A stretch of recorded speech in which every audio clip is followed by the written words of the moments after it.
young, all of these people, because for me I train according to the needs of my family. I'm living in fear. Okay.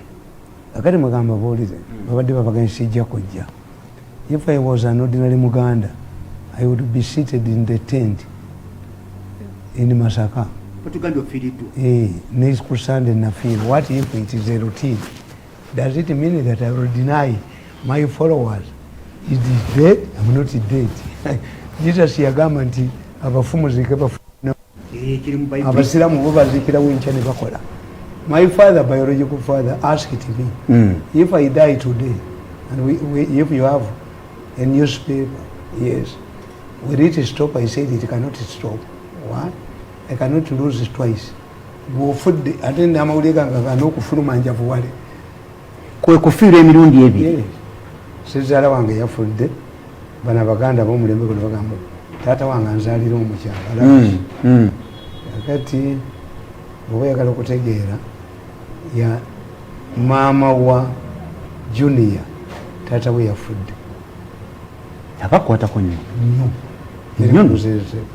On Sunday is not a I had a close relative. So if it comes a routine, I can get a speedy car and I can get a clearing car. Police in agent within 3 hours. Go to see. And I cannot fold my legs and sit in a tent when Ugandans need me. Yes. Nze nzikiriza today banuwa baaliyo mu Bayibuli baaliyo naye abantu ekyokubiri the first casualties ensi bwe yayavuwala the professors took a passenger seat. Is in Uganda where you find professors don't play an active role. In any newspaper, if there is an incident, they will say, according to the professor of political science, according to the professor of this, according to security experts, one of Alpha, for 8 years, I have not been in the government. I surrendered their passport. I don't want to travel. I rejected their job. And I'm at home comfortably. Never quoting according to so and so. Why? By now I would be dead. If I was a part of government, if I make a mistake of going back to government, I would die in 2 days. Let me annoy Museveni by not going to his today. But let me survive. Museveni ejakuleta obukadde 10 wafate babukuba. Abana bange babonebona. Abana bakiriga bakyayina ani akyavamu. Farao Abayudaaya bali bamanyi nnyo Emisiri. Naye Farao yali abamanyi bwe yafa bafuuka baddu. God had to send Moses to rescue them. Yes. Kakati today nze nababala. Nabagamba let me tell you. Bobi Wine was harassed, tear gassed, and I warned him when you got to Kayunga you are going to die. And I told Bobi Wine, it's not Museveni who is harassing you. The mafia gang want you to be killed to overthrow Museveni's government. Bobi Wine namulaba. Don't go to Kayunga Sasiri amuyitawa. Nga bo baagala banga ne bagamba tebukenya bamukwata ne bamuteeka mu kkomera. Baali baagala afiire mu kkomera bakwate omulambo gwa Bukenya bakuyingiza ekibuga Museveni ago. A person came to me, told me, tell your boss, Bukenya should not get food from home. I saved Bukenya. Nakiwulira. Okay. Kakati, let me tell you. Yes. I said, because when you analyze the type of mafias we have in Uganda, they are commercial agents. Mpenkoni, lapisi spending, baina abana, kandi omwana wasomawa, asoma ha. Abantu baina families where baina chi. Do they have factories here? Ugandan mafia is not comparable to the Italian mafias. The Italian mafias developed in Italy. Why? They invested in the capital. Okay. The British primitive capitalism developed in Britain. These are scavengers. basumane bajoka basumane bajoka basumane bajoka babu waliwo wait yes kakati nze nabategeera these people cannot survive. They steal from government. Their gold mine is government. They will create all excuses to steal from government. I know the Ugandan mafia. They turn calamities into gold mines. COVID, never said, never tap, never talk. The organic case and the mafia is reason beyond human imagination. When I come out and say it, there is a laboratory trade in human organs. Nobody listened to me. I was watching them yesterday. The case has reached the final one. What do you doing? You have them meeting. Did you have a meeting yesterday? I was watching them. Mirundi is involved with them, not involved. One, you cheated yourselves. The Chinese gave you money, you raised $30 million instead of paying the lawyers. You paid 10 billion to newspapers, the media in Uganda. Did you give me any money? How much money do you get from the Chinese before you fled? How much money do you get from Oman? Blame yourselves, not me. Me, I told you I never give evidence against you. Never panicking. Kati nkugamba. Yes, sir. Tije nabategeera nti Bobi Wine is serving security, not tear gas and related equipment.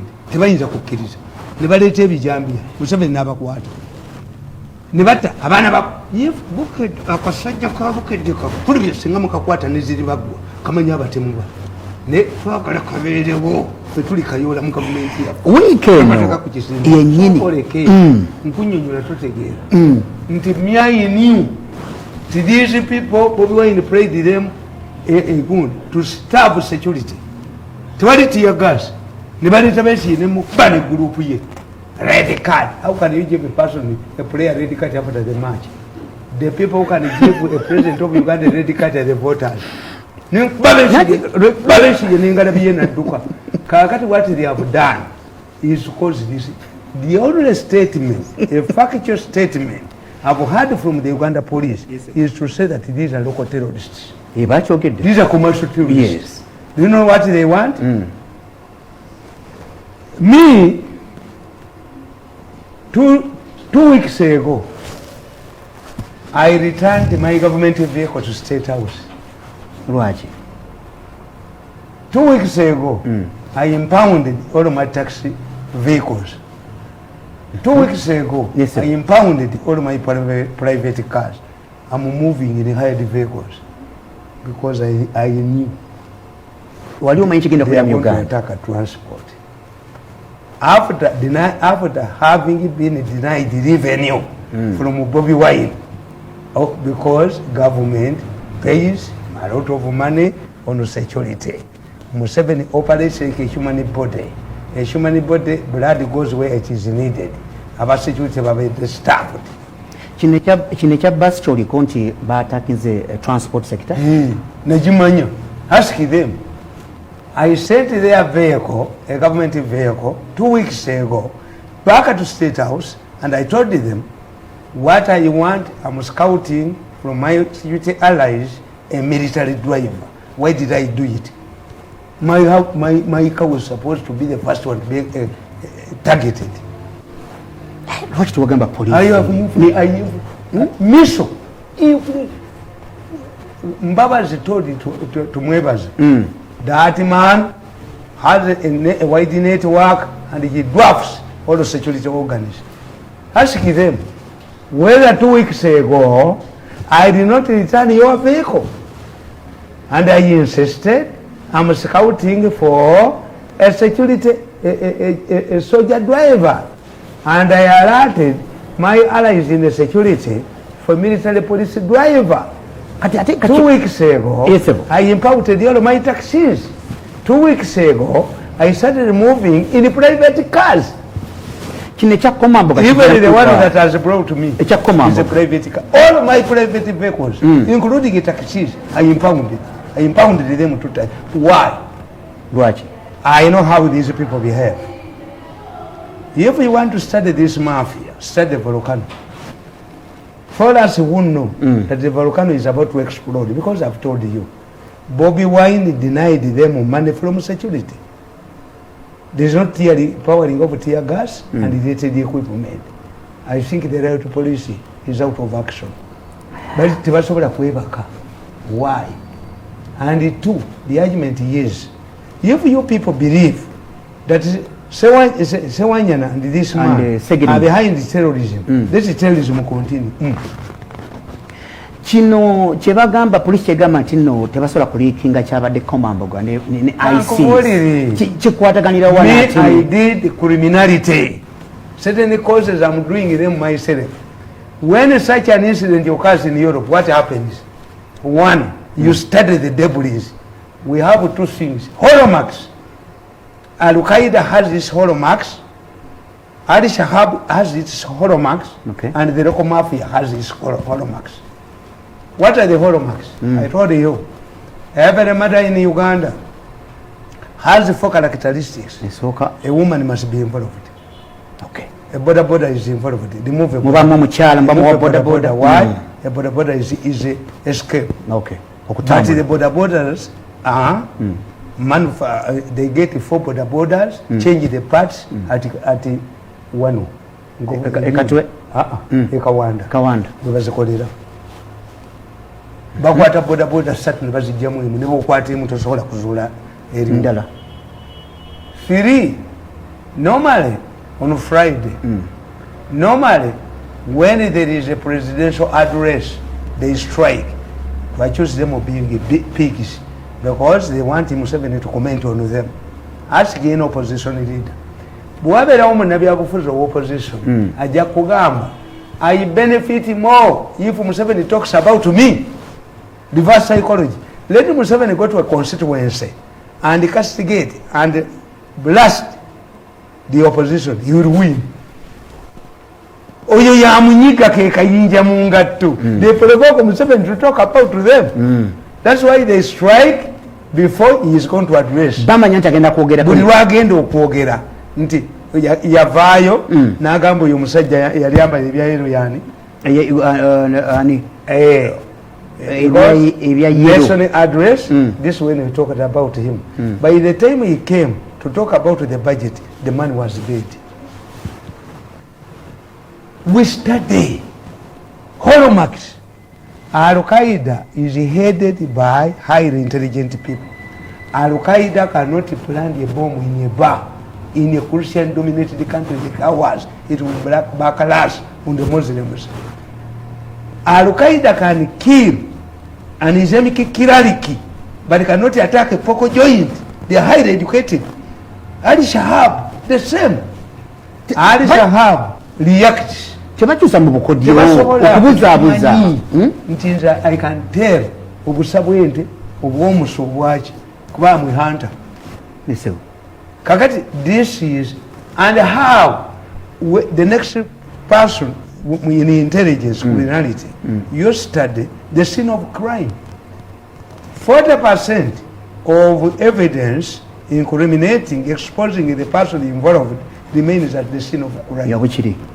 Mu Uganda is 60% that remains at the scene of crime because they are amateurs. And what is it done? Is it done by security agents knowing it very well? They will not be arrested.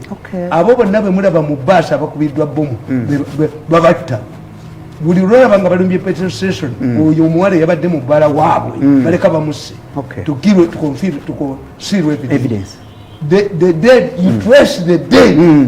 If you trace dead, abafudde, you trace the passenger from where he boarded the bus, you arrest these people. Because they know they are not going to be arrested. Kakati, debris tuzikwata. Yes, sir. Netuzikwata ntukwamanya. These people, they know where you find Al-Qaeda, if you find a mizikiti ejinyirira with a handsome kiraliki, Al-Qaeda cell is there. Yes. Al-Qaeda temala kuwestinga resources zayo. Why should the Islamic State attack Uganda? because yegas ku ADF ulira busiru even if we are accommodated the ISIS bana bachi ADF baluwa ati kati bagaloga nti Uganda yaleese abaki they were chased away. Economy minister said economy is an agenda. Ugandan men are sharpening. Are we seeing Arab for the first time? The first Arab to come to Uganda, Ahmed bin Ibrahim came in 1848. Yes, sir. 1848. You are not seeing Arab. In fact, in Uganda like me, I'm chased away from our teaching as a Uganda man. I cannot get engaged in a love affair with omukazi omweru ennyo. Lwaki? Musambwa. Buli mukazi omweru nnyo abamusambwa. Baganda men are scared of very good. Bagala baddugavu. We are trained as younger men to avoid these people. Era Abaganda bagamba nti abakyotala bakuba obwavu. No. Abakyotala tebakuba bwavu. But a skin must be maintained. Yes, alya mukyere is difficult to maintain. Tebakuba bwavu. Abasobola tebakuba bwavu. Babel expensive. Many Ugandans hate the Mercedes Benz. Tetundika amaye ekadira. I have them. When I analyze as a security expert, then I move to the third point. When an incident occurs, security people, experienced people like me, after examining the debris, we go to one question: who benefits from this incident? Is clear. If you had a smart security organization like a MISO, you would arrest these fellows. Why? Why are they moving into security? Why are they striking when schools are opening? Simple. Commercial. Our terrorists are commercial terrorists. They know. You are now going to have security gadgets to check passengers. As these security people lose business on tear gas, they are moving somewhere.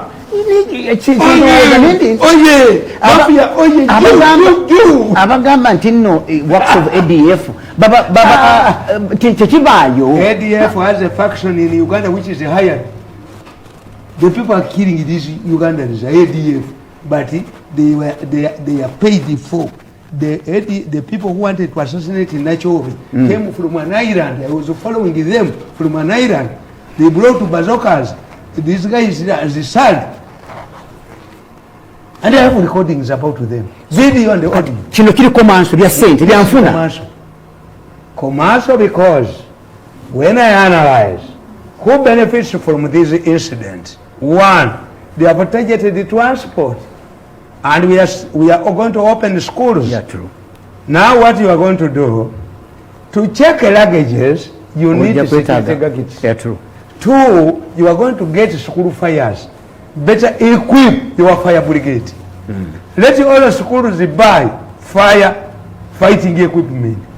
But if you have if I head YESO, any of the security organizations, then I would ask, the moment the government announces that ensure that your social place is like a bus, you must have security, you must have these gadgets, but they are already in the country. Was this businessman who is going to supply these items that are needed today, was he visited by Satan? Was he visited by Angel Gabriel to stock? Because it does not work in the weather forecast. Area stock is a gadget says. Area stock is a fire machine. Area when you talk about Bijambia, yes. The originality of Bijambia, we would suspect Rwanda. But President Kagame Rukusifa, he crossed the border. So the Bijambia, are they manufactured, locally manufactured, or the Bijambia are bought from hardwares? Has the security investigated the originality? Who imported the Bijambia? waliwo kaleeza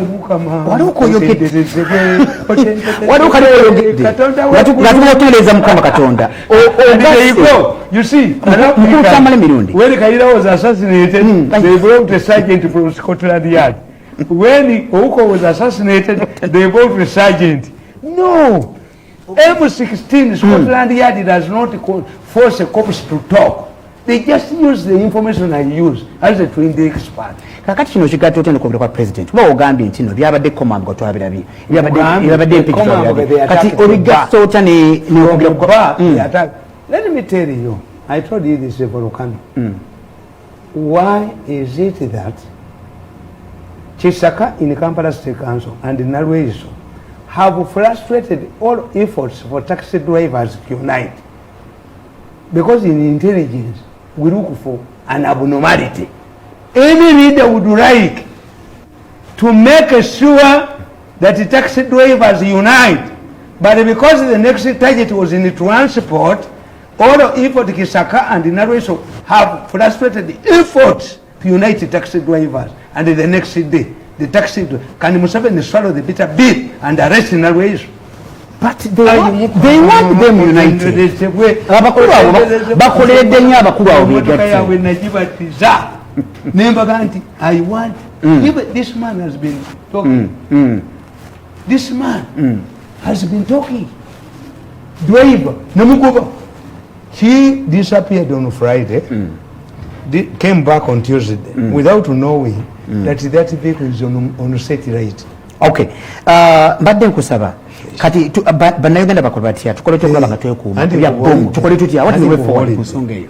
These are business terrorists. There is no involvement of foreigners in Uganda. Why? We don't have an Arab population. Yes. So what? We don't, the only people we have are Somalis. Yes. Somalis. Mpulira. The Rwandese, come and talk. Yes. Because it disrupts me every time. Over the Rwandese. I've told you. Yes. The Rwandese cannot destroy Uganda because the fallback opposition to them is Uganda. Okay. It took the Tutsis 50 years to go back to Kigali. It can take the Hutus 100 years, but they will go back to Kigali. And the Tutsis will come back to Uganda. Like the Israelis went back to Jerusalem after 600 years. The permanent place of the Tutsis is Uganda. So you know. I told you that you people, if you have an intelligent security man, President Kagame, who is very, very tough on hygiene, because one way Rwanda is not spending much money on health. In many cases, the approach eliminates diseases, because most of the diseases come out of hygienic conditions. In Rwanda, it is perfect. A man like a President Kagame, who is interested in the health of his people, can he allow prostitutes every weekend to be brought to Uganda? No. One of the main destinations of these Banyolanda beautiful girls near Makindye Barracks, I said, are these commandos or prostitutes? And Sinkupulira intelligence ate siyinza bakolera siyinza bakolera mmwe siyinza kudda mu gavumenti mwe mukiyiwe ekintu kyammwe mukizanyiremu ate okitegedde bulungi nti Nalweyiso and Kisaka have frustrated efforts for the taxi drivers to unite. Me, I knew, judging from like a volcano, I knew that the target now is transport. That's why 2 weeks ago I returned their vehicle and I said, I'm scouting for military policemen to drive.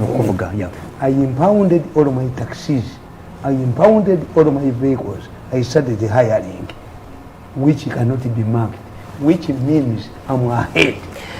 The organic case, I was watching them the whole of yesterday.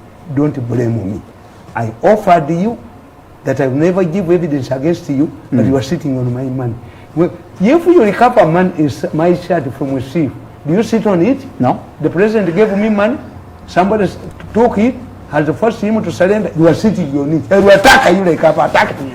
I want this money. Olunaku lw'eggulu e Masaka abakiise omuli Honorable Segirinya Muhammad ne Honorable Sewanyana waliwo akatu katonnya bwe kati baabagambye temujja kuyimirirwa ensonga ziri ssatu zebawadde esooka nti baaganye okulaga omulamuzi nti balwadde. Let me tell you, these are idiots. Bani? But these are fools.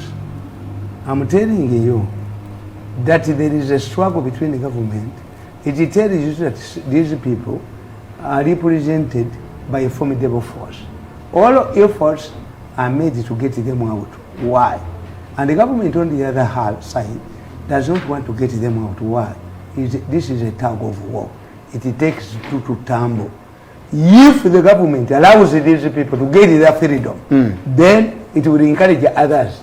The two factions, government is fighting a formidable force. Inside it, it knows. Mumugenda nimura batata wa mwinga bakubagana ni mama wa. Temumanya nti omwa kwatidde munne mbwenzi. They die. Okay. They are just fulfilling. No, just to appear. Nze mbadde mu taxi ferongo time. Naye waliwo omusajja bali mumuyita Katende. Was a very tall and a huge man. Yali chairman ku Mityana ne ku Bugoloobi about 10 years ago. Ne batula ne bamugamba Mr. Chairman, lwaki gwe buli kaseera gw'ofuna numberless? Numberless means ti emmotoka gye ba-identifyinze ku lunaku olukola numberless bw'ekomawo n'esanga nga etikka temulimu bantu basukka basatu yeetikka, which means you make more money. Terinda yo. Naye Katende yali musajja mugezi. Yabaga nti nze numberless ngivuddeko. Lwaki? Emmotoka yasooka okugenda yagula abaserikale ba traffic n'abateeka mu lubigi. Emmotoka yasooka okugenda bamuga nti adduka nnyo. Emmotoka eyokubiri bamuga nti atisse kabindo. Emmotoka eyokusatu bamuga nti erina mupiira. Emmotoka eyokuna ne bamugamba terina kataala. Era emmotoka ya Katende yabayitako. Efuuka numberless. Era efuuka numberless. Whether they like it or not, this is a battle between the government. Kati numberless wano yaluwamu mu musango guno gwa Segirinya. Government emanya abagirwanyisa. Nti gundi ne gundi. If Segirinya gains his freedom and this young man, these people will defeat the government and they will have the opportunity of recruiting more. For Abaganda bwe tuba tusogola omwenge. Enjuki esooka okujja tugikwata bukwasi ne tukisiba teddayo ku reporting olujja kusobola bulungi. Naye the first beef you don't try it, it goes back at the other. This best years of hooligans are released by the judiciary to make it appear that you can fight, we shall release you. There is a strong bond between the Uganda mafia, judiciary, and the media. But what is the such people? These are ponies in the chess game. This is not law. We call it real politic. In politics, we have politics and real politic. The moment these people gain their freedom, the opposition, the people are using them will celebrate. And Museveni cannot allow this. So even the judges are just fulfilling your obligations. Okay. Nti even yenani kati fa Abaganda tutwala abaana baffe ku nsiko. Even yenani tumutwalayo. Tagenda kufuuka. Of course. Omuntu atalina ngatto anaaba ebigere bw'amala obbina banaalinnya mu ttaka. This is what you are doing. A corpus is cleaned kati ng'ekolaga mu ttaka. Kakati baabalamuzi bakoze roolo yaabwe. Formality. But they know will never be released. Ani mabega wa kino kyonna. They are powerful, these boys. You see, for us, for us Baganda, we are lucky. These people fear intellectual Baganda like me. Because you look what all of those that have used and dumped. These are not educated Baganda.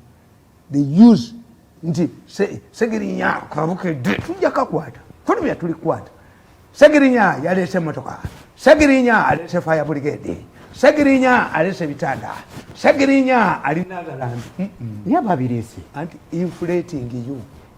The mafia is inflating you. Do you think by a cattle keeper like me to castrate a cow, a bull, am I helping it not to mount going cows? They fatten yourself kakati abo baba kutte chuma chaba kutte era chobola when a segerinya failed to get out Jesus, if Jesus did not resurrect it, wouldn't be believing in resurrection. Even Nabi Muhammad yagamba yagenda mu ggulu n'alabayo Musa. He talks about heaven. His narration is more detailed than Jesus who came from heaven. Kakati baba kutte wamaze bakwata besi joyingola biyi in normal countries besi would have been arrested with his band because his intention was to provoke the tear gas. Kakati after when I hit at Besige disappeared like gonorrhea. They are now targeting transport. And why? Kankusomera akataboka ndachika zange sigadde nsoma tulabe gwetofaayo mbalaba nti engege hino mbamanyi nkugamba I wrote this book because for me whenever I see something I go back to my library. I've written on everything in this country because I'm seeing a replica. I'm seeing a Nigeria. Musisi might have in conclusion nnaku z'omwezi 19 July 2012 tozanyisanga mutwe gwe nakugamba it is a non-political science principle that a setback is good and the success after success is bad. When you suffer a setback, you go back and ponder over it, leading to a solution. However, success after success creates confidence, and one takes many important things for granted. In politics, an institution must operate like a living thing. It must assimilate, adapt, and discard. Religious institutions know this very well. However, for any religious institution to survive, the changes should not erode or undermine the core values. Otherwise, it turns into something else. If a woman applies cosmetics to the extent that her husband does not recognize her, then the cosmetics have not achieved their objective. The role of the cosmetics would be to provide more beauty, but at the same time retain the original features of the woman. Setbacks helps to awaken up people. They are like warning bells in a car or barking dogs. If one responds in time, the damage done is little. However, if an organization rejects or government ignores the warning bells, then the enemy eats up the organization or government. Even where their treatment for a particular disease, early detection is very important for its treatment. Like human beings, political organizations and governments are attacked by their enemies on a daily basis. It's the level of early detection of an organization that saves it from its enemies. The institution or government should create an early warning mechanism as well as a quick response one in order to survive. Political institutions and governments suffer from what you call political inertia. They develop weaknesses. They are like human beings who have to observe a high level of hygiene to avoid falling sick. Furthermore, political institutions are like human beings who must ensure self-preservation. Once a human being succumbs to death, then it ends its living cycle. If a political institution or government loses the political preservation, it dies like a human being whose defense systems succumbs to diseases. Finally, and more important, political organizations must have detective systems to check the internal enemies and external ones. Intrigue is a very important weapon that internal enemies use to sabotage. You must work like me. I have my mission mirundi internal security organization. I've infiltrated all those sectors. I've infiltrated criminal gangs. This is why 2 weeks ago, you go to Okero House and ask whether I did not surrender their vehicle. And I said, I can only be driven by a security, a military police soldier.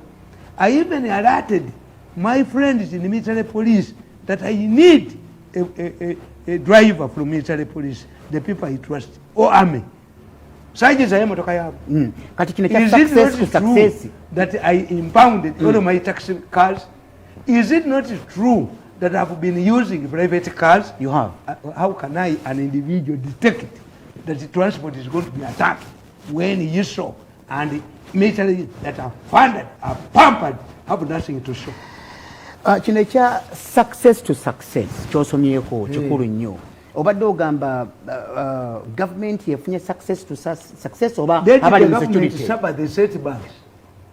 In any government, if it was not part of government, if security was not involved for money, this would be a success. Okay.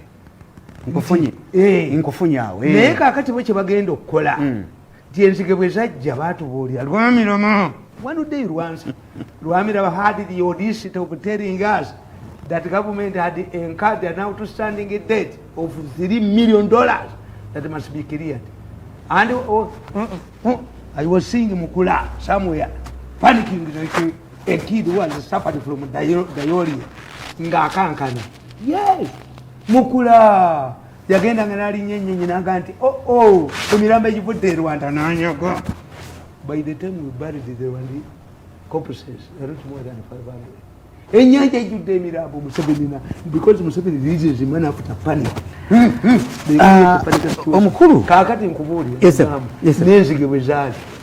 Enzige were defeated by General Kavuma with the soldiers using a bomber. Okufuuyira bazifuuyira. Where did Lwamirama take that $3 million? One day he will pay. One day Lwamirama will pay. A date might become a melody, but it never decays. Nti era twali ndolina atatubanja ne bajja sempijja bajja bakimanyo sente bwatwala bwakimanya emititi bwatwala.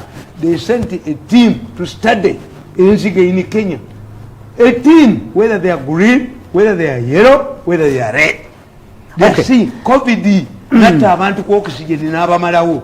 When they knew that sentence where they are enormous.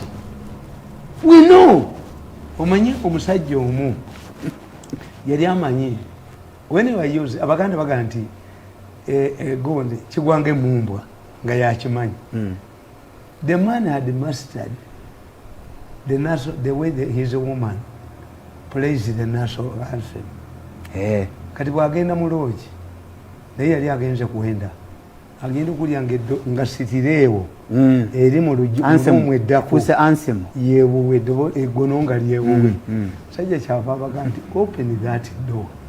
Bwe bagaana mu lukuba enjaddu sasula era mukazi we gwe yasangamu. That's why for us who know the security we look at the hallmarks. Nti I know these international organizations, what have we done to Islamic State to warrant an attack on us? Why? Are we the only people who accommodated the weak handed down by the Talibanis? No. If Uganda can be targeted for hosting a few, because many of them were chased away by this Minister of Gender, Mukamwana Wobert. Men are sharpening. Why don't women also sharpen? Tukyayinayo ensonga eno ya paaka ojja kuba ogitubuuliramuko. Uganda is condemned. N'ensonga eno ey'empuuta ekyali nkulu nnyo. An idiot comes in Uganda, talks to Parliament, and he says, audacity. Being idiot is okay, but plus arrogance. A negative times a negative, you get a plus. An idiot comes from Philippines. Philippines is not one of the Asian tigers. Yes. It was bashed by the natives should not eat emputa. Why? I won't know what you're going to cook. Do you feed it to your dogs, Mr. Filipino? Do you? And he goes away. Not yagambye nti ensonga y'empuuta ayina ensonga. Empuuta was brought by Obote. Why don't you develop empuuta? You are highly developed. An idiot plus stupidity plus ignorance plus arrogance. A negative times a negative, you get a plus. This man to have the audacity to talk in our parliament that imputer was manufactured not by God. Yes. Obete buluti imputer. Yes. And you don't know what you don't know. Agamba bwati. Chemutamanyi. Yes. Imputer baganda bagita imputer lwachi. Kuuta byennyanja birimu to swallow. And swallow everything. Another name of imputer is Sabulenya. Obete's mother was Sabulenya. To abuse Obete, to mama we munene nnyo. Imputer bagita. Obete buluti imputer. Imputer is not an originality. An idiot.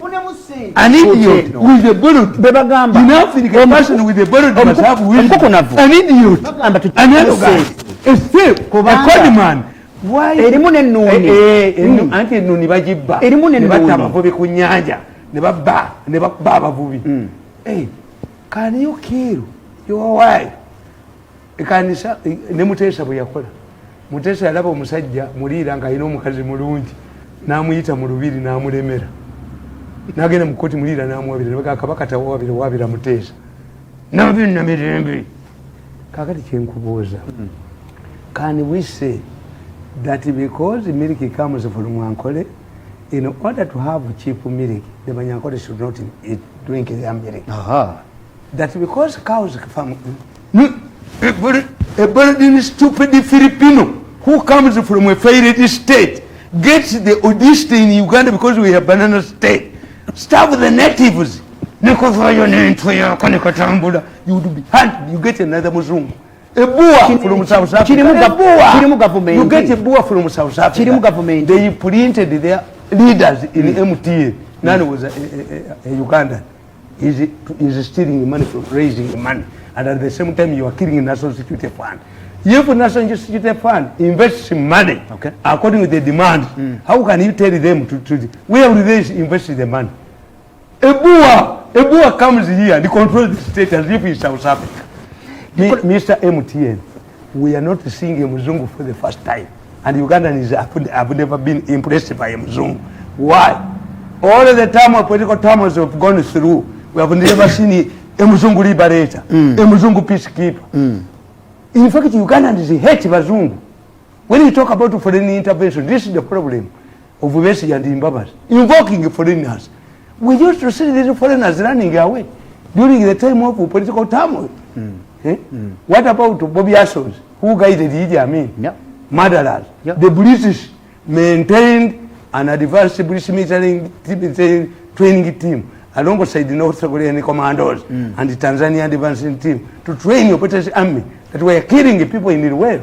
In fact, the Sacha government had a directive that in any time of 7 lands at the end of the airport, so ports would be arrested and handed over to Obote. When Mutesa fled to Britain, they told him, recognize Obote's government. He died a pauper because he was denied political asylum. Why do you invoke our memory? When you gonna see, when you gonna see a Mzungu, a Boa, who wants to grab their money? Agafuga a business. Tomorrow you come, tell us where you are going to invest our money. Mr. Boa. You tell us. Kalati mweba kamba. Teteta kama teka. Anti nkubuulira TNC yagwamu sente. Omuzungu ono gwe naleta wano mulwanirira. Yes, twamulaba. I don't know whether Nabasa has seen a critique from a British lawyer has dismissed the Ugandan judiciary with contempt. I'm going to publish a book with the Nabasa's judgment and a critique from Britain. And the man is saying that we follow almost the same law. It would embarrass the Ugandan judiciary. As I observed that they wanted to sell the money's property, this is what the conclusion, and I'm not a lawyer. Kakati kambagalia transport. How can a general, an aide of the president, write to Kampala State Council to say that these people should not unite, taxi drivers should not unite? That's what I told you. There is a stupid, but we are lucky that this minister, because has been an activist in Kampala, Chisaka has been paying, she has 600 million monthly to maintain the markets. But at the same time, this woman has been raising money. Kitegeza sente Kisaka does Kisaka. Are you more important than Musisi? If I defeat him, I will defeat you. Yes, sir. Negamba, nti obusiru bwa Kisaka we Kisaka has made a problem kano ko kadduka waliko minister akafera akala kadduka bani yakaleza nabagamba soma okuva baganze mbiteeka musoma ntandikira for example wana wasooka a fool is described as a person who does the same thing again and again expecting different results. After reading the above presentation and submission, I now knew to go to the title of the book, Kampala City. The foolish spirit syndrome tells us that a fool is a person who does the same thing over again, expecting different results. That is why I conclude by saying the Minister of Kampala have a fool's spirit hanging around in their office. Like any other fool, they are repeating the same things, expecting results. Kano kaliwo Kisaka spends 600. I can prove to you. This is the president. Kakati kusinzira kuchi omukazi n'ababbira sente okusinzira yabugoba mbabutoloza Kisaka naze kuba munika okusinzira where will you go Kisaka challenge me in a court of law be nkukuba duke okusinzira ku kino kyosomye kiki ekiremeseza paaka okugulwa ati kyenkubulira paaka enkadde targeted transport when Bobi Wine denied the security money to finance tear gas and the violent activities, they have moved to transport. And they will also move to schools. Prepare, the government must spend money on preventive measures. You must have security measures at Park Station. Yes. They made sure that they ensured that a strong organization that will stop, will fight these terrorists has been frustrated by Narweso and this woman, Kisaka. Narweso writes a letter, in general. Where do we have any stresses the importance of unity? When the taxi drivers are coming together, why should the security a person a need of the president? No. Museveni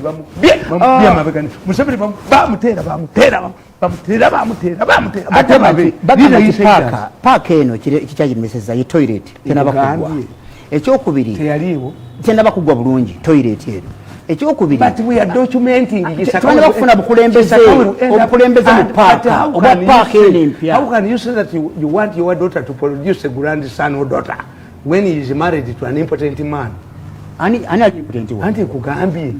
The intention would be to organize a stronger tax organization. Okay. But in that way, so comes up, all of efforts are directed to undermine the formation.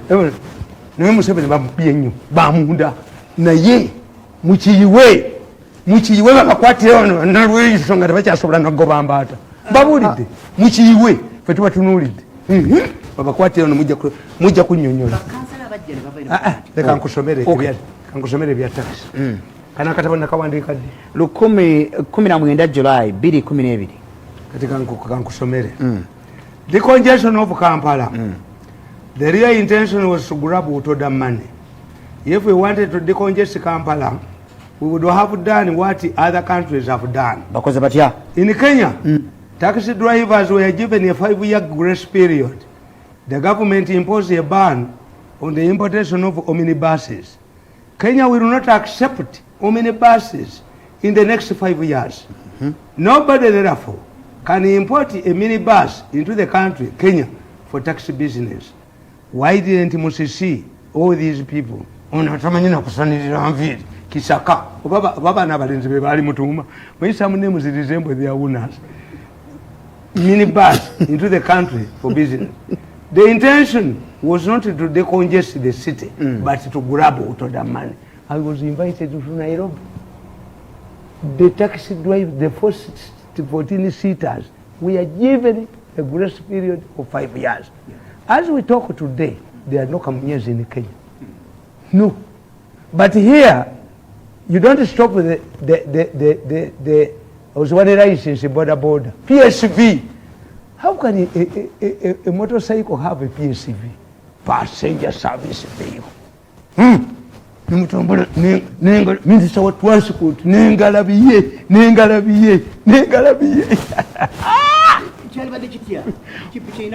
a motorcycle is an illegality.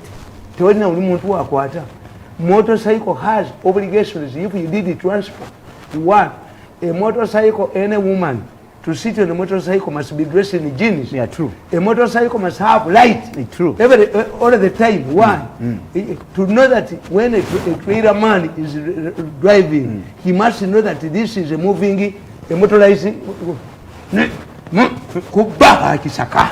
Nibaje bakwatira wano. Okay. Kisaka baje bakwatira wano. Okay. Temujja kudduka. Kakati kankubuze. Wait. Otegedde. Whatever they are doing in Uganda is not to decongest the city. In fact, one of the ways of decongesting the city is the flyovers. Yeah.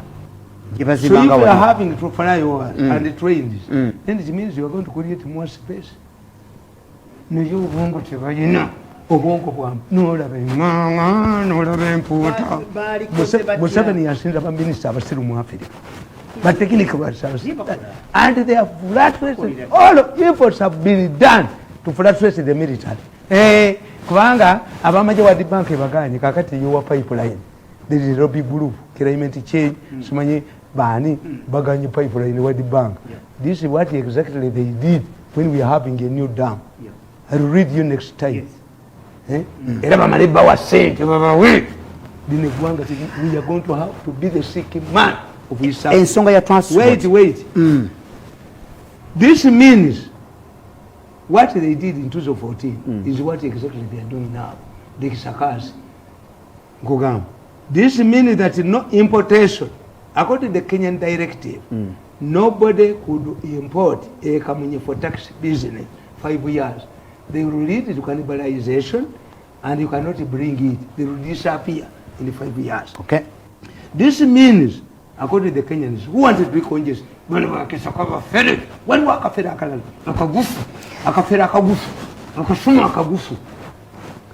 this means that no importation of spare parts and you give the tax operators time to gradually phase out. Since Musisi and the Kisaka, you replace Musi with the Kisaka, have fallen into the hands of the steering group, she just gave an ultimatum. Why not buy? I even gave an example. I'm buying these coming years, my own money, my own resources. I started a business where I'm buying ram shackles. I will sell them to Uguma in the future. Okay. In 2014, I'm suggesting means of decongesting Kampala. Give a ban of a grace period because these people acquire the loans. Yeah. Ogula kamunye. Mujja kudduka. Bate kamusente. Mukazi alimu wino. Wayabulira mbasajja bwabakuba pads. One day they will catch you. Bwe bali kukwatira wano nga todduse. Oli buli abosanze mu kabuli. Enkuba gye bakukyali kubana kalema. Abajoze ensena abajiniedde ku mutwe. Nkugamba. Olaba nalabye case. I saw somebody when they are talking about this case. Mubuze Kalujiri. I think Kalujiri reported to the president. I saw a man, an arrogant man shedding a tear. He is a mirundi. I'm not the one. Until you push your percent. You are in trouble. And once you commit an offense that attracts foreign attention, Nababuri, Nembaganti one way of solving this organic case, let the government announce that it has discovered that people are being killed by doctors in Bund hospitals, institute a commission of inquiry because ICC cannot intervene in the local tribunal. Oh yeah. ICC intervenes when it is impunity. Basala wakati mutembo abatembi tuyina ekibinja ky'abatembi buli mune ba minister abatembi badokita b'emulago batemba aberukazi batemba abemasaka batemba 63 surgeons of Uganda batembi. All of the hospital they frustrated Museveni's efforts to bring Cubans but abantu malwali kati mutemba at one time 18 women were dying every wali wechiwaga shagara to be back ensonga ya transport wait nkugamba nti I'm buying which I proposed in 2014 I'm buying these ramushakos and those are willing to sell their vehicles who don't make it. Why not buy these Kamunyes which I'm doing and set them to steel mills like Uguma. Okay. The taxi industry was and is wide and bigger than what Musisi Ochisaka is doing and in Narweso. The importers of Kamunyes are still importing, unlike in Kenya where they cannot, for there is no future for Kamunye. And the government made it, the government of Kenya, because they wanted to solve a problem, these are civils, made it abundantly clear to Kenyans. The Kamunye industry does not stop at drivers and owners who are fighting for money. Kisaka na parading narabia kakaza kaino Christimbia katakaina kalingo gun Chisaka. Tell those people to produce their cards. Baina motoka meka. Nabaganti motoka izili mu Kampala, bayinde motoka izili na taxi mu Kampala. Tizusuka 10. So motoka ezo zigulwe company. A car is not a product that is found everywhere. Yes, true. Ogamba nti zigulwe company. To run a taxi industry. Emipira bajiba bichi. Fituliva gumunyu have been in the taxi industry for the last 20 years. Yes. Toiza kunzanyisa. Nze mbimanyi.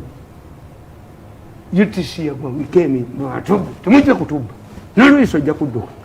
Ojja kudduka. Nkubulidde. Omuzanza ajira mu taxi. Kubanga kakati ababbi babadde basigaziza boda zokka. That's why they are coming up to terrorize transport.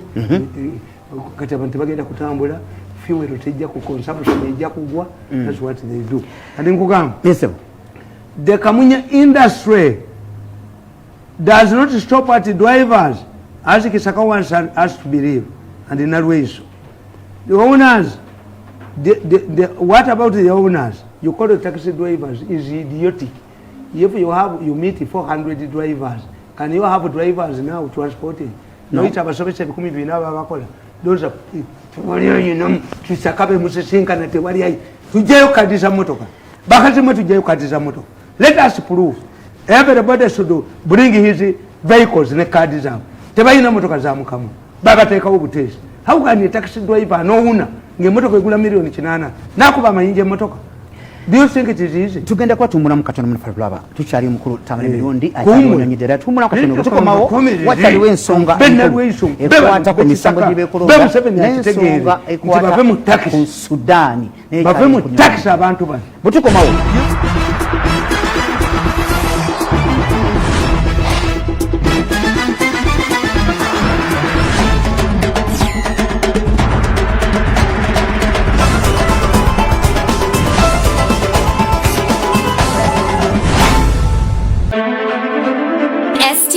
Select for fun.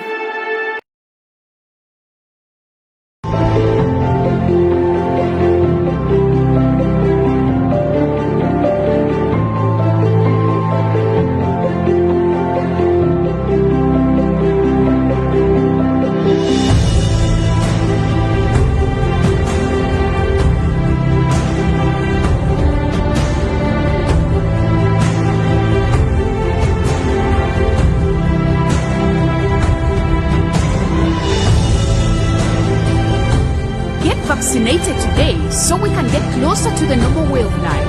Echa COVID-19 chija kugwa.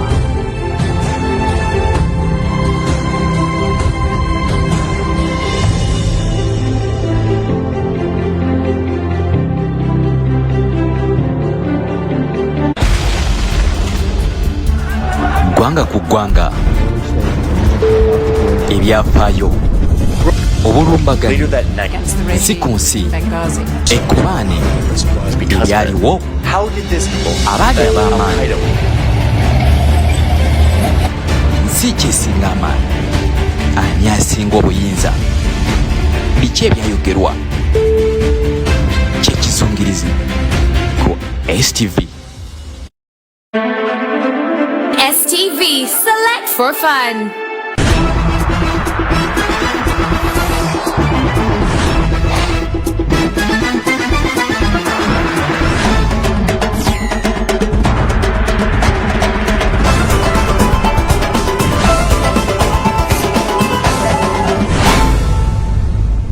okyali ku Sharp Talk wanikyalinaku lunaku olwaleero ate era tugamba tukyalina mukunavu mukulu Tamale mirundi mu nsonga zonna ezikozamu wiiki eno ate tugamba tutambudde mpolampola tugenda netuva ku Old Tax Park netugenda kugenda kwa President 7 kuliwo olunaku lujjako lwakuna tugenze ku nsonga y'empuuta efuuse ensonga waliwo ensonga nno you have cleared that one waki waliwo ensonga ekwata ku emisango gy'okulonda ate tujja girya eyo yavudde dda mu ddiiro kati wakyaliwo mbadde akusaba when you separate the man as wisdom nekavaayo n'ababaka ba parliament nga basaba is it a crime to have empuuta so kompewo forward ya taxi you man you con man that for Saudi Arabia to have ample oil that the Saudis don't drive cars. Where were you born? Were you made by carpenters? Are you a doll? Which country are you talking about? Abali mu business ya taxi nikafayo n'entwe bakava mu parliament n'entwe yako bakole batya tuwe way forward ani nkugamba abali mu business ya taxi bananyini n'abali mu business nkugamba nti oyukisaka oba mutwe guliko ekisaka oba birala manya abaana batuuma amanya ku ssomero oba lyabba oba lyanisima naye nkugamba ti what these people the narrators when they intervene they don't know the multiplier effect. When you antagonize the transport even fuel oja kuba unemployment nkugamba nti the kamunye industry contrary to what the narrators think we should preserve themselves to the army and allow us the activists to solve problems. Okay. The Kamunya industry does not stop at the drivers and the owners who are fighting, who were fighting for money. What about spare dealers? Those who wash the Kamunyes, the Kanabes, okay, the petrol station dealers, the mechanics, and the women who sell Moroconi in the taxi parks. Okay. Kisukawo. No. Kisukawo. Kisaka beyond your wagundi. Kisaka. Reason. When you are put in charge of a city, ask, get it, good. Ni kisaka. Reason beyond your mattress. Okay. Reason beyond the chest of your husband. Ndoza tukafunye bulungi ako kisukawo. Nti. Bano baba bazanyira mu kintu. Tebakimanyi. Nti nkugamba nti bali bagala kuleta buses nemba gamba in 2014 nabagamba many Ugandans including those in Kampala walk on foot. Ugandans don't use taxis, they don't use buses, not because they lack money. This is a habit, it's a practice. Nabagamba this has nothing to do with the income. This is explainable by one answer. It is a residue from our rural background. Villagers prefer walking as the converse, which they cannot do while traveling in taxis with foreigners. In Uganda, between 4 and 5 a.m., the number of people walking on our roads is enough to validate my argument that Uganda does not have 12 p.m. traveling passengers. Mutunulire. Kwata Namirembe Road, okay, kwata Bombo Road, kwata Jia Road Sibanji, kwata Antebe Road. Oh yeah. Are these people walking on the foot because they don't have money? Basali nsa uli bamusali simu. They enjoy. Abakazi bagamba enkumi zange 3 ne jamu y'omu Kampala kanzikulimu abana bangu omuganda. Oh yeah, true. Kisaka na tambuze ebigere. Tugenzeko wano. Tugenzeko emitiana. Nti taxis operate between 4. They transport those who are going to between 4 a.m. and 10. Kumachesa wa 10. Taxis and why? Those who are going to markets and school children. From 10 to 4, they are not traveling passengers. Why? The answer to this is that we do not have shifts in our working places, like in developing countries. After work, we return home, which means that there are no passengers in Uganda. The Kampala requires 100 buses. To ferry who? The premier buses. What? No, Kisaka. Why don't you help us and resign? Why don't you Kisaka resign? To very a competent person. To very abalamuzi basaze emisango gy'okulonda abawerako juzi tubadde mitiana gitwakasemba okulaba ngeriyo abakiisa babagamba bave mu parliament gwe mu nsala y'emisango gino oli mumativu. I laugh at these people. Bani abalamuzi, the judges. If any judge nullifies the Ugandan election for bribing or any irregularity is stupid. His judge is a joker. Mu Uganda bagula. The only person I know who does not buy votes is Museveni. Museveni gives facilitation and very little money. Everybody buys. This is why we have this excitement over money. But even the cosmetics help. Beautiful ladies. I'm a rich man, yes. But is it Tata the Prime Minister of India? Nedda. Even the richest Uhuru had to get allies. Kusoma kwanja ayitawo. Yibukiri. Na ayitawo na president. You acquired these privileged wealth. Nga mubemputa. Mubenye mumugiteka mu Farudon. Matamugabba. Obujulizi bwalabise ndowooza mu misango gino. Nti abalamuzi bawana. They should do political science. If you find a party that has already got more than 2/3 majority, why do you create a by-election? Kadde mwako, a party in a 2/3 majority. Whom are you helping? You were Ugandan, you were like Malaga. You were like this Malawian judge who nullified the elections. You were judge in Ugandan. You reason.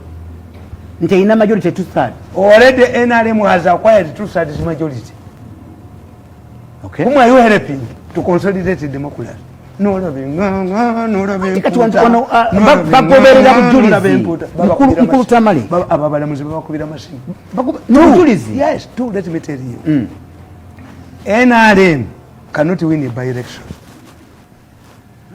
NRM cannot win a by-election. And I pity a woman like Nabakova. Why? Nabakova, if they wanted Nabakova to win a by-election, they wouldn't have appointed the minister. The villagers now say, okay. 2, the margin of 30,000 votes this woman registered against Nabakova. It requires research. How are you hated to that level? Okay. If the margin is 30,000, compare other margins. Let us say that the North was a storm. Tsunami. Yes.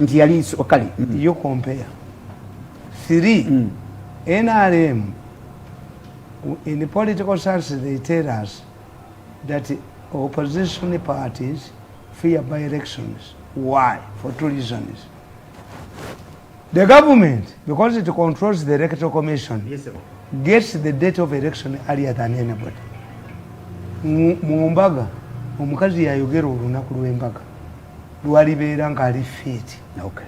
Kubanga marriage into okutebera consummated. So is a woman who tells you. But in politics, is the government, because it controls the electoral commission, it knows the election and they time it. NRM. 2, where a by-election, all of the devils of government converge in one place. Yep. Because in a general election, you spread, you scattered, you are divided. Kati yonna candidate balimba mu 7 gekajja ne sente ne kajja ne kusinga mukakuba ne mukuba abazze abafudde ku secretariat batadongo bani sente kajja nazo tegaziwa candidate ndekadda mu bala ne kusinga mukakuba nekatalinyayo kakati NRM sees because it has already secured a majority in the parliament bwe bajja mu by election sente bazibba bubi. 3, they get twice. An NRM person who has lost the election kampuni eyamukoddemu wa president Kalugire yebawozesa kyonuka ndi Kalugire kyamu kafeche wa munyumba bamanyi nti tewali kafuluma kafeche wa munyumba kitegedde bulungi baba nze bade biveerimo kafeche atya. What does an NRM when NRM loses an election the lawyers are paid their money? That's what. Two, why has Museveni ever started? Why whenever an NRM person loses an election petition, court awards the other person, the opponent of NRM, the opposition, more money? No kind of million in fact, in a country where election sparked off a civil war 5 years, a very bloody war, going into court would be free. Because we have a person who never went to court and he took the other way and he came to power. Oh, yeah. And he has, as the saying goes, in politics what matters is the end. The end justifies the means. Museveni has liberated this country. In a country, in a country where we have a history of going to the bush after an election, going to court, I will be welcome. It's the best option. Yes. You have come to court, expecting omusajja yakubye judiciary yawano yakubye nabasa ngenda kafulumya mwakatabo omusajja omuzungu yakubye judiciary bonna si balamuzi baki the man reasoned nakuba nabasa nakuba ate yabaga nti judiciary ya Uganda eringa ye Britain yakubye yotuwonyoza abalamuzi ab'ekibogwe bebakubira amasimu ndikubuulira yes n'abakooba akoze ensobi ezo is already minister. Ekisoka. Two, she has not studied the margin, emitwalo esatu. Three, the backlash. Yes, ye yalize. Yalifunye voter. Okay. Voter nakola atya. Nawaba teyalifunye backlash. Ye tawabye. Era nkubuulira ekyokusatu. NRM cannot defeat opposition. It will be a miracle. The opposition is not organizing. Abenali mubabeera mu tent kuba wali wazibiramu. Where do you find the political rally in it? Basi zanalweyisuna zitwala ba kirolo 15 ab'opposition. Baba bagenze kola. Ne baziyingiramu. Baba bagenze kola. Nkugambe. Yes, I want to tell you. NRM, when you see a person fighting in a court is an orphan.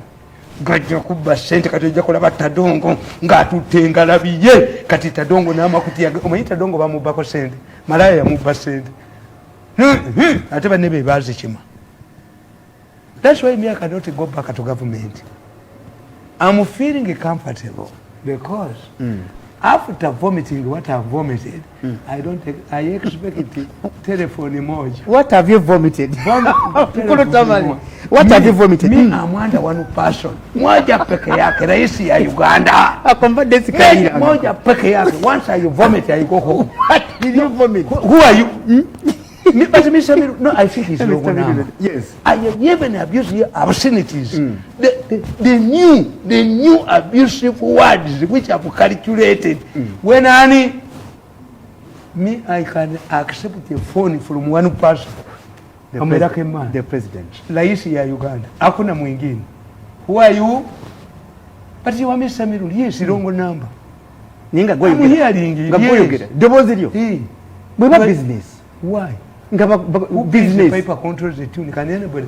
They used to switch off. It wouldn't be in the interest of courts because Ugandan is rough. In Uganda, and that's the problem. If you are nullified, your election is nullified. For bribing voters, you don't go back and stand. Two, a judge like the one who turned himself into a university, academic institution, and awarded the Segirinya qualifications. Yep. Is he fit to be a judge? Chibuzo. Yes. Chibuzo. You cannot acquire academic papers through nullification because this is a constitutional issue.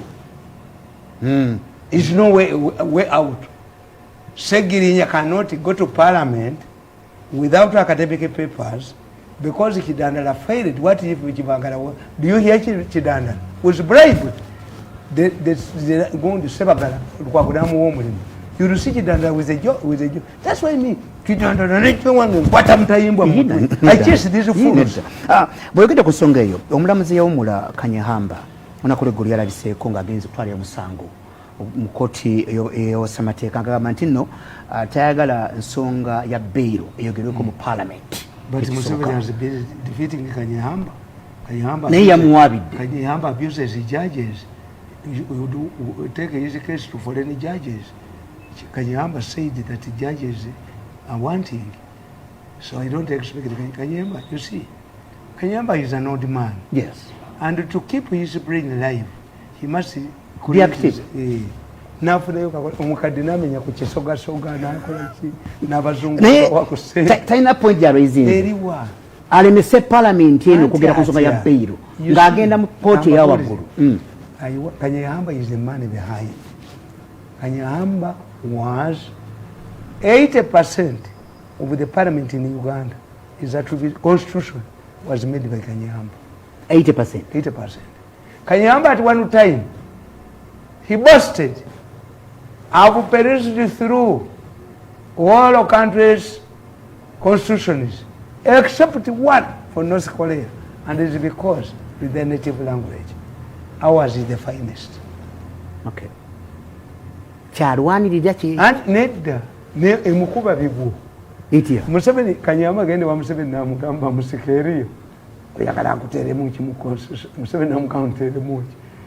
Nze njagala mukole fulekesebwa constitution ekigambo fulekesebwa Kanyahamba teyakitegeera. That's why he did not entrench the term limits to the majority. Okay. Museveni nakuba Kanyahamba ekiku. Semateeka esobola okukyuka. Kanyahamba is an admirer of American system. Ebyo byonna yabiteekamu. American system. Vetting of ministers. And Kanyahamba yabiteekamu. Academic papers. Kanyahamba yabiteekamu. Ebimukuba ebibokati. Parliament, you see, lawyers should undertake a political science. Kibayamba. If we don't take a political science, introduction to political science, what? We have what we call systems analysis. I can understand the American system. Although Nigeria claims that is a federal government, compared the Adimayala, the Nigerians are the Adimayalas of America.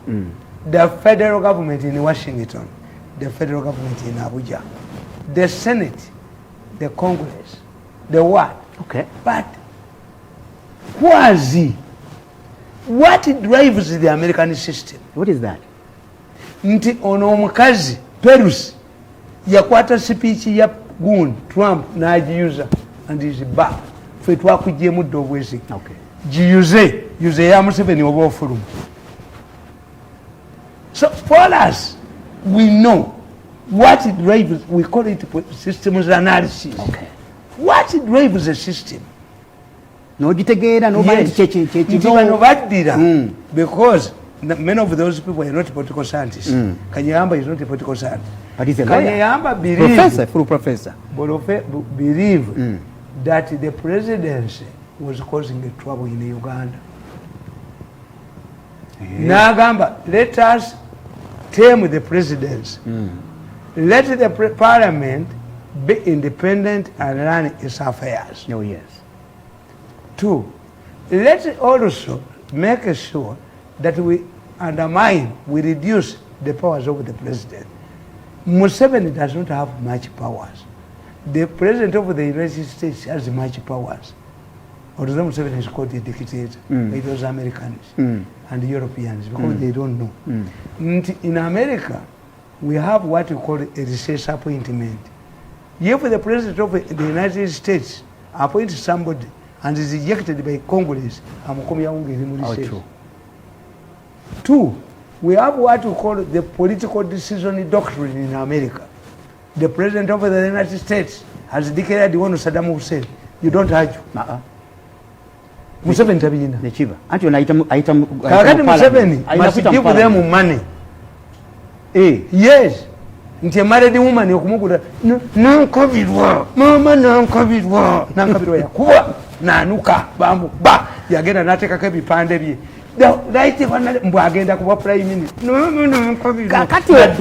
nadduka ewa gundi ono enamirembe representative ani ate abasajja African Majeji nejensanya ntagali party mulimu kazedene erifaanana nankabirwa n'omusajja ayambadde kandulo omuwangu wa professor no kubuulira negamba professor every time Museveni takes a bill to parliament the chief whip eats money, they demand money. How can I give money to my wife for sex? Kati system tujibala parliament because it's your wife. I think kugaye nti parliament kanyamba tajimanyi. Parliament is independent. Parliament, when Parliament goes on recess, when Parliament is adjourned, Sindai is different. Sindai means the Speaker only has powers to recommend it. Parliament, bwebanga is suspended its activities. Speaker ita mulyango mulala. Nobody. That's why the security writes to the Speaker to tell them you can be an MP is arrestable, but not in the Parliament. Or he is going to Parliament. Tebabimanyi. These are primitive people, the peasants. Kakati kwetunuulira. Nabagambi nti we in danger. Previously, you were arresting lawyers, you were arresting journalists, you were arresting intellectuals. Today, you have turned the government is arresting even obuwala. Buno obuwala buli ku TV obusiba akachapati obusiba kasumbusa abasajja babukwani balwasa abakwana emizindaalo balwasa bakwana studio omusajja aliri tweet yakwana mizindaalo na studio kakati anti nkubuulira nti abatagala kulaba Museveni ate bagula ono gundi seeguya ku mpaka. The head of the largest opposition party is from the ghetto and entertainer. And if you say, if you go to parliament today, which group dominates the parliament? Are they lawyers, teachers, doctors? No, musicians. Your country is doomed. It's becoming a banana state. Instead of chasing the mirundis who have knowledge, he said, kati munonya buno buwala kuba bwe buinfluencing society buno obusiba akachapati babuyita bwani obwo babuyitani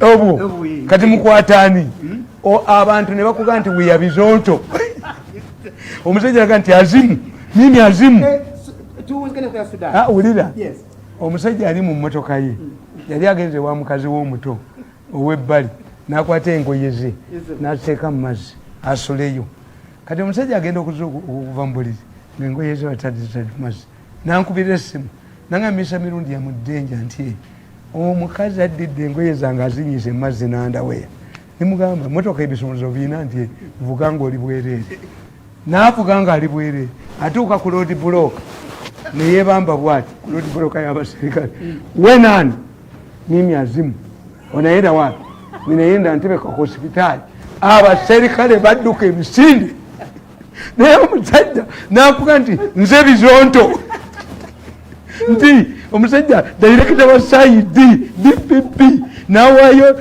order bakwate bizonto mwami Tamale mirundi Sudan eno katunzi this country is upside down. Sudan eno a man who has told you mimi azimu mimi azimu mimi azimu abaseka nini azimu azimu DPP nawe baluwa nti genda okwata azimu omulamuzi nalagira azimu bamule namwenda ku 14 azimu Sudan bawambye azimu sebu Sudan bawambye you people you need the players our government needs to Sudan. Yes, Sudan. The problem in Sudan is clear. Bashir is very popular. Achali maje. Bashir is very popular. The excitement is all over. The people overthrew Bashir were Israelis. Yeah. Why? The Israelis found out that the small, these weapons that were being used in the West Bank, manufactured in Sudan, they go through Egypt and Sinai. After some time, why did the ICC refuse to take Bashir? Bashir is popular. Bashir is the only Sudanese president who made concessions to the south and was not overthrown. 2, after the honeymoon is over, the Sudanese people found out that once you have economic problems, you cannot solve them by bullets. So what it took the people on the street is not solvable. Okay. So the soldiers have lost the honeymoon. Okay. They are stuck with Bashir, and people are realizing that without or with Bashir, the economic conditions are safe. 3, the Americans can excite you, but America does not finish its battles. America excited the people of Nicaragua. America excited the people of Panama when they took Noriega. After Panama and Nicaragua, they went to the Middle East. This is why the person they removed from power, Daniel Ortega, bounced back. So when you are dealing with the Americans, they excite you. But Americans have no friends. Oh, yeah. They have interests. So by scrapping Sudan from the group of evil, this was not accompanied by funding, like the Marshall Plan. America has also its economic problems. When they promise, you don't expect to get money from them. They are also developing the technology. Occupying the territory is no longer their option. They have developed the technology, you don't need to occupy land. The country that is buying much of Saudi oil is China, not America. So for us, who studied the international trade, I know that by having Bashir around, why, you see, at a time, Kakati, why are they exhuming the body of, this is Robert Mugabe. Okay. Why are they exhuming the body of Captain Sankara? Okay. One day they will exhume the body of Mobutu. Okay. Very possible. Very possible. It's like in media. Very possible. In the media, at a certain level of time, somebody can be defamatory, but after some time, it ceases to be defamatory. At times when you incite, you want to incite, everybody is talking about Kibaki in Kenya, everybody is talking about Moi. Why? The people have realized that with or without Moi, kubaba ya slogan, kila kintu kinawezekana kwa Kenya bila Moi. Okay. Everything can be done in Kenya without Moi. Okay. Moi is no more. Akani ya afford as a sukuma ya week. Ukapa wange. Wedeko basibule. Bwavu buwede. Obudde mukuru basibule budde. Kati ngeze kuzika wafu. Ngeze kuzika sesa. Wacho bwabadde. I do not sit in a tent. When I could give some information to millions of Ugandans. Katwebaze kukonovo amukulu tamani bino. Ninda kufuna imotoka wano. Ajja kudate. Ya police ngende. Nakulala. Bweto bade shaptoko bali nyobeda ajja kubadda munafatulaba banafa bemizinyo bali radio kubanga bakatwala musafa eddako. Thank you very much mkonovo kubanga ozona ko bali. Naye munafa bali ku social media. Thank you very much. Meet again next time. Stay well. Bye.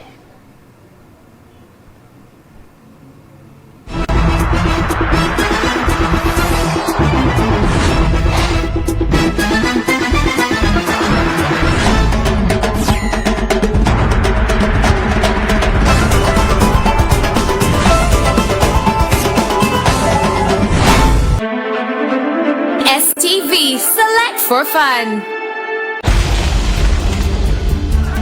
Gwanga